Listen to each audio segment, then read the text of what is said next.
I still want to get that Evil Dead game. I was So I watching. rewatched Evil Dead 2 a few nights ago, and I was like, I love this movie. I love it so much. Especially when he does the whole gets the chainsaw arm and then cuts off the shotgun to make it a short barrel, flips it over groovy. It's like, oh, that's why I love Ash. He's just fucking cool. The Evil Dead 2 always feels to me like Evil Dead 1. It's nearly like the same movie. So, they wanted to do a trilogy, but Sam Raimi is not really one for sequels too much. So he wanted to do something different, I believe, like a retelling. Yeah. But they wanted it to be the same start, I believe, but they didn't own the rights to the first movie. It was owned by the studio. Yeah. So they had to do like a recap, but different. So it was just him and his girlfriend and stuff, and that's why it was such a quick thing, and it just went straight into the action like that. Because it's actually a recap. It's not really the start of the movie. And it feels weird. It feels weird because it's I think you're maybe 10 minutes in, and then he's already cutting her head off with the shovel. And whoa, that was fast, Yeah, exactly.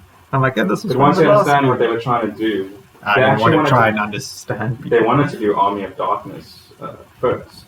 Because they wanted the end of the movie to go him going back in time, and then go second movie Army of Darkness, and then third movie whatever. At the end of Evil Dead 1, he walks out the cabin and he's beat up and stuff and whatever. And then he goes, yeah, the Kandarian spirit thing busts through the door and he's like, and then the movie ends, right? Yeah. If you start Evil Dead 2 from the scene where Ash gets hit and he's spinning through the forest and hitting the trees and he lands in that puddle of mud and stuff, then it makes sense. So, because he gets knocked back into the forest and he comes back to the cabin, and that's only when he loses his hand from 1 to 2. It makes perfect sense. Oh, so if you cut out the parts of the recap or something. Completely cut out the recap and the first bit of the movie and stuff until he gets knocked out the cabin like that, and it perfectly blends together. That's like that. He comes back and things start getting weird. There's a Pink Floyd album that goes with The Wizard of Oz. You play The Wizard of Oz, put on time, you play the Pink Floyd album. Percussions come in, shit's happening on the screen. Is that intentional?